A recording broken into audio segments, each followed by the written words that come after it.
Hello and welcome to Newsweek South Asia, your one-stop destination for in-depth analysis of security challenges, regional conflicts, and the evolving threat of terrorism. Let's take a look at the headlines first.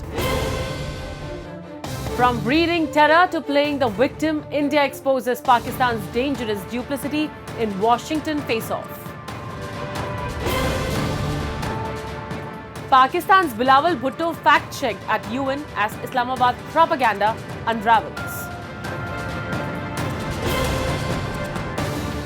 And Pakistan's terror hypocrisy exposed, peaceful dissenters silenced in POJK through state-backed killings.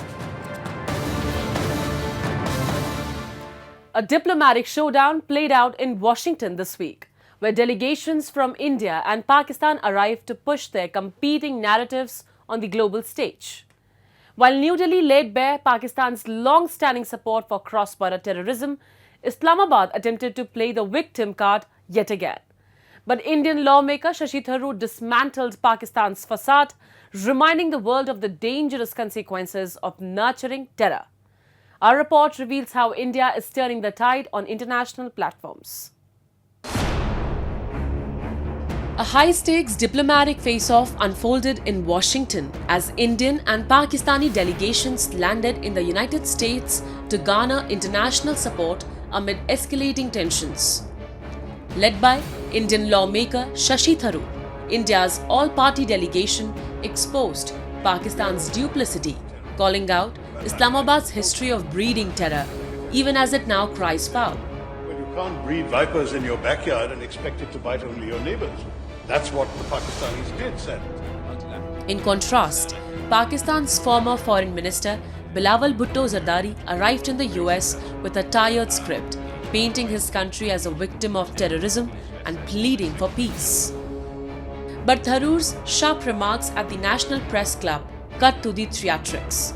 He invoked Hillary Clinton's now famous warning, saying, "You can't breed vipers in your backyard and expect them to bite only your neighbors," a direct indictment of Pakistan's decades-long policy of harboring jihadist proxies. This is why Pakistan is now following in our wake to say we are also victims of terrorism. But if I can quote a former American Secretary of State who famously said, "Well, you can't breed vipers in your backyard and expect it to bite only your neighbors." That's what the Pakistanis did, sadly. And the result now is that they are being bitten too. I mean, we all know that, for example, the Taliban movement, and in fact, by and large, all these terror organizations were created by the Pakistani military and ISI and so on for specific target purposes. There were some units created to hit India. There were some that were created to take over Afghanistan. They wanted to do damage on both sides, on both of their borders. And ironically, one group has now broken up and started hitting Pakistan. The so-called Tehreek-e-Taliban Pakistan is an offshoot of a terror movement initially incubated by Pakistan that's turned against its masters, just as Dr. Frankenstein discovered. You build a monster, you can't control it. That's what's happened to Pakistan. Tharoor laid bare the irony of Pakistan's predicament, attacked now by its own Frankenstein monster, the Tehreek-e-Taliban Pakistan, a group born from Islamabad's own terror incubation programs. He urged Pakistan to look inward instead of playing the perennial victim on international forums. Rejecting US claims that trade diplomacy de-escalated Indo-Pak tensions, Tharoor made it clear that New Delhi refuses to negotiate under duress. His analogy was stark. If your neighbor unleashes his Rottweilers to bite your children, would you sit down to talk until he locks them up or puts them to sleep? India's message to the world is unambiguous. There can be no dialogue with Pakistan until it dismantles. I think the US has understood for some time now that India has a very clear position that there will be no talks with a gun pointed at our head. It's not that we can't talk to Pakistan. I was joking the other day, we can speak all the languages they can speak. And we're very happy to dialogue with them in any of those languages. The problem is we will not dialogue with people who are pointing a gun at our heads. I mean, frankly, if your neighbor unleashes his Rottweilers to bite your children, and in fact to do worse to your children, and then says, let's talk. You think he's going to talk to him until he either unleashes those Rottweilers or locks them up in a kennel or puts them to sleep? It's as simple as that. You're not going to talk to people who are pointing guns at your temples. It's not going to happen. India's message to the world is unambiguous. There can be no dialogue with Pakistan until it dismantles the terror infrastructure operating from its soil.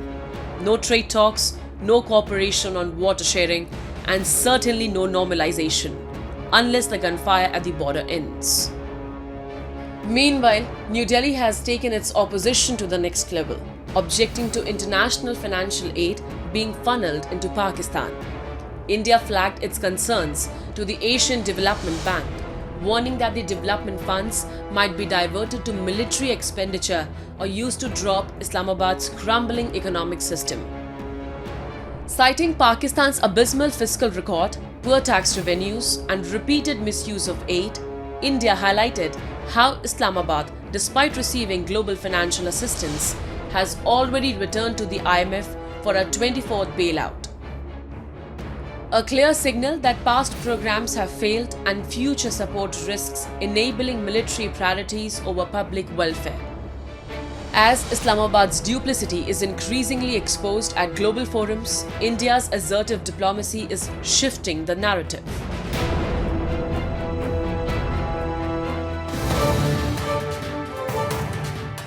Moving on, Pakistan's diplomatic theatrics continue to backfire on the global stage. In a recent press briefing at the United Nations, Pakistan's former foreign minister Bilawal Bhutto Zardari faced public embarrassment after a journalist fact-checked his baseless claims about Muslims being demonized in India. His remarks not only lacked credibility but also came at a time when Pakistan is grappling with the aftermath of India's precise and devastating military retaliation under Operation Sindoor. Here's more. Consequences of this conflict are at the UN podium with the intent to globalize Pakistan's worn-out narrative on Kashmir. Pakistan's former foreign minister Bilawal Bhutto Zardari tried to stir controversy by claiming that the recent Pahalgam terror attack, which left 26 civilians dead, was being politicized to vilify Indian Muslims. The attempt to communalize the discourse quickly fell apart when a sharp-witted journalist exposed the hollowness of the claim. Today, saying that the recent terrorist attack in Kashmir is being used as a political tool to demonize Muslims in India. Sir, I have watched the briefings on both sides, and as far as I recall, there were Muslim Indian military officers who were conducting the briefing on the Indian side. well, as far as the operation is concerned, you're absolutely right. The reference was clearly towards Indian Muslim officers like Colonel Sophia Qureshi, who briefed the media during Operation Sindoor. While Bhutto tried to feign diplomatic maturity by calling for intelligence sharing between India's RNAW and Pakistan's ISI, his timing was questionable. Just days earlier, a military dossier from Islamabad admitted to heavier losses than previously disclosed during India's Operation Sindoor, targeting 18 key locations across Khyber Pakhtunkhwa, Punjab and Sindh. India's Chief of Defence Staff, General Anil Chauhan, in a recent address, exposed Pakistan's failed attempt to escalate the conflict through Operation Bunyan al-Marsus. He revealed that while Pakistan plotted a 48-hour campaign to bring India to its knees, it ended up pleading for ceasefire within 8 hours. Although lost by Pakistan on 10th of May at about 1 a.m., its aim was to get down India to its knees in 48 hours. Multiple attacks were launched. And in some manner, they have escalated this conflict, which we had actually hit only terrorist targets, but also into the military domain. From their perspective, it would have been rational in the sense they would have said that you use military means to hit these targets. But it was also rational on their part, operation which they thought they'll continue for 48 hours, folded up in about 8 hours. According to sources, India's precision airstrikes destroyed at least 6 Pakistani fighter jets, a C-130 transport aircraft, and a high-value aerial platform from 300 kilometers away using a Sudarshan long-range missile. Multiple Pakistani drones and UCAVs were also taken out with air-launched cruise missiles. Pakistan's diplomatic circus, now reduced to fact-check failures and recycled narratives, exposes the crumbling credibility of its foreign policy. At the same time, India's Operation Sindoor has sent a clear message: state-sponsored terror will not go unanswered.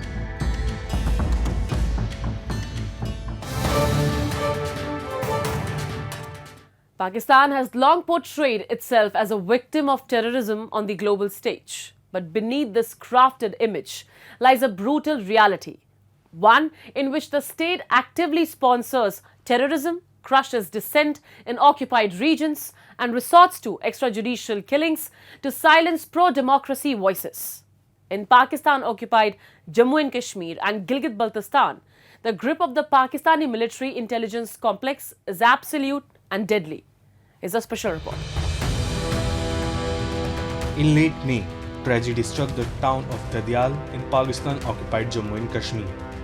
Two young men, Zarnosh Naseem and his cousin Gibran, were shot dead in broad daylight. Both were former militants turned rebel who have abandoned the path of violence and joined the growing movement for peaceful resistance against Pakistani occupation. Their murders shocked the local population, but for many, this was not unexpected. Local says Zarnosh has become a threat to Pakistani establishment by refusing to carry out a planned assassination of nationalist leaders. Instead, he chose to speak out, publicly exposing the plot. Days later, he was dead. Zarnosh Naseem jihad का रास्ता छोड़ के, बंदूक का रास्ता छोड़ के वो पुरअमन जिदोजहद, पुरअमन सियासी जिदोजहद करना चाहता था। और चूंकि उसे पाकिस्तानी रियासत की उन तमाम करतूतों का इल्म था जो पाकिस्तानी रियासत हमारे नौजवानों से करवा रही है, जो इनके साथ जो खेल खेला जा रहा है, वो उसका चश्मदीद गवाह था। और ये एजेंसियां, पाकिस्तान की एजेंसियां और पाकिस्तान की एस्टेब्लिशमेंट वो सबूत मिटाना चाहते थे जो जरनोश नसीम की शक्ल में हमारे पास मौजूद थे। जरनोश नसीम को यह टास्क दिया गया कि वो पीओजेके के अंदर जितने भी नेशनलिस्ट हैं, हकीकी नेशनलिस्ट और चीदा अफराद जो अवामी एक्शन कमेटी के अंदर जिनको पाकिस्तानी एस्टेब्लिशमेंट अपना दुश्मन मानती है, उनके नाम दिए गए। जरनोश नसीम ने हमें बताया कि उसको एक लिस्ट दी गई है। This case is emblematic of a disturbing pattern playing out in POJK and Gilgit-Baltistan. Over the years, dozens of political activists, students, and right campaigners have been abducted, tortured, and killed without any investigation or justice. Most of these killings remains unsolved, and finger continue to point at Pakistan's shadowy intelligence agencies operating with impunity. Pakistan deep state has perfected the art of using terrorism as a strategic tool, not just across its border in India and Afghanistan, but within its own occupied territories. Militants are trained and deployed to attack targets abroad, while those who oppose the regime at home are labeled threats and eliminated. In this framework, dissent is treason and truth is punished. The very people advocating for democracy, justice, and self-determination are being hunted down in cold blood. It's not uncommon that those who finally decide to give up this jihadi kind of terrorism or Islamic radical jihad are targeted. Most of them, before they give up, they leave the country. They have to relocate themselves, and then their families are targeted. So this is nothing new for us. At least in the past few years, at least 8 such cases have surfaced where former jihadi young kids have given up. They decided that they'll go a different way, and they will not follow the diktats of these terrorist organizations, were targeted and murdered. And in this case of Zarnosh and Gibran, the two brothers, were ambushed and killed. Pakistan has also used religious radicalization to suppress ethnic minorities. From Balochistan to Gilgit-Baltistan and from Khyber Pakhtunkhwa to Sindh, a campaign of systematic repression continues under the watch of military. Religious extremists are given protection, while secular activists are branded as traitor and foreign agent. In a nutshell, it is that two innocent were ambushed by the police, and a fake encounter took place and they were basically executed. I think they viewed Zarnosh and Gibran as a threat because they might have some information. For instance, they might know about the terrorist camps, they might know how they train, they might know, the power of the chain of command of these terrorist organizations, and it was decided that they should be eliminated. Despite repeated calls from international community for accountability, Islamabad continues to ignore basic human rights. In fact, it has routinely blocked fact-finding missions from the United Nations and independent NGOs. Civil society in these regions are barely surviving, and when voices like Zarnosh rise, they are swiftly silent. Now, exiled leaders and diaspora groups are calling for an independent international inquiry into Pakistan's crime in POJK and Gilgit-Baltistan. They argue that only global pressure can force Islamabad to end its campaign of fear and control.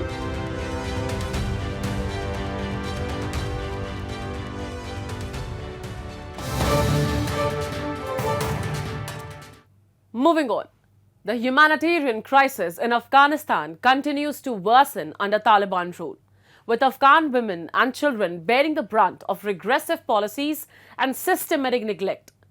More than 3 years after the Taliban's return to power, the country's education system is in shambles. Girls are locked out of classrooms, and economic hardship has pushed millions of children into unsafe labor.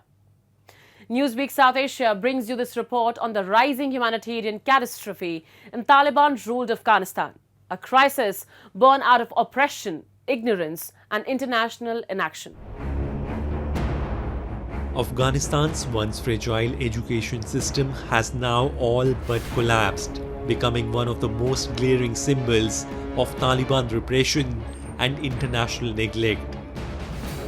Nearly 4 million children are currently out of school in Afghanistan, and almost 60% of them are girls. UNICEF has raised alarm over the country's crumbling education infrastructure, lack of female teachers, and absence of basic amenities like clean drinking water and sanitation facilities. For girls, the hurdles are even more dire, with deeply ingrained socio-cultural norms and the Taliban's brutal bans, denying them even a basic right to education. Since the Taliban seized power in August 2021, girls have been banned from attending school beyond grade 6. Since the takeover of the Taliban is not a very short period of time, it is only when these girls grow up that we will see the impact that it has on Afghan society and on the Afghan economy. But what is important is the following, that you are creating or giving rise to a situation where more than 50% of your population will not be educated, they will be illiterate. They will not have the basic knowledge as to how to bring up future children. They are not being able to participate in the Afghan economy. So if you look at the crisis, it is coming upon Afghanistan, it will be huge, and unfortunately it is all self-created because it is by decree that the Taliban has made it so. There was no need for the Taliban to bring it in. This draconian policy, which the Taliban dubiously claims is in line with their interpretation of Islamic law, has sparked widespread international condemnation. But on the ground, Afghan families are paying the price. With no access to formal education and little hope for change, a generation of girls is being left behind. The ripple effects of the education ban are devastating. Child labor is on the rise as families, buckling under economic pressure, are forced to send their children to work instead of school. Many of these children toil in hazardous conditions with no legal protections or access to health care. In April alone, over 1 million children were screened for wasting, and more than 43,000, most of them girls, required urgent outpatient treatment. The Afghan economy, in a sense, has not been growing. It has also, by law, excluded more than half the population, the women half, from the workforce. So what it has done is to create widespread poverty. Now, wherever there is widespread poverty, the incidence of child labor will increase, and that is exactly what is happening. The situation is worse in rural and mountainous areas where schools are scarce, transportation is non-existent, and cultural norms discourage girls from traveling far. Shockingly, only 16% of schools in Afghanistan are girls only, and many lack even the most basic sanitation, further discouraging female attendance. Moreover, only 48% of teachers have the minimum required academic qualifications, leading to a severe quality gap in education. UNICEF warns that unless urgent interventions are made, over 2 million girls could be out of school by the end of 2025. The broader humanitarian picture is equally bleak, with 22.9 million Afghans, including 12 million children, expected to require humanitarian assistance this year. This makes Afghanistan the second highest in terms of people in need globally. That Afghan economy has not yet recovered after 5 years. Now, if you look at what happened before, when the Afghan Republic was, the Democratic Republic of Afghanistan was in existence, you can call it whatever, by whatever means, at least there was a process of voting, people were being voted to power. It was such a corrupt and ineffective government that there were no economic opportunities. But if you look at the government of Afghanistan today, there is no problem of instability. The major source of instability from 2001 to 2020 were Taliban activities. They were the ones who were basically bombing countries, indulging in terror. Right now, there are no terror activities in Afghanistan, so to speak. So you would have expected the Afghan economy, whatever it is, to recover. The fact that it has not been able to recover is a puzzling affair and something that the Taliban cannot absolve themselves of when it comes to responsibility. What has compounded matters, no doubt, is Pakistan's decision to send back the Afghan refugees. But the primary responsibility of this lies with the Taliban. Compounding the crisis, nearly 1 million Afghans have returned from neighboring Pakistan amid ongoing deportations, and 2/3 of them are children. With no homes, no schools, and no security, these returnees are among the most vulnerable. Meanwhile, only limited humanitarian aid reaches those in need due to Taliban interference, restricted access, and a crumbling health system. In a country where nearly half the population needs help, the future of Afghanistan is in limbo.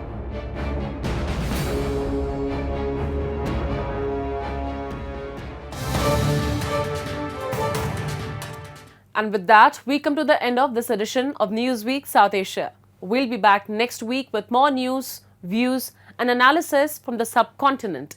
Meanwhile, do keep writing to us at nwsa@anin.com.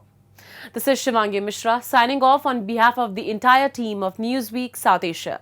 Goodbye and take care.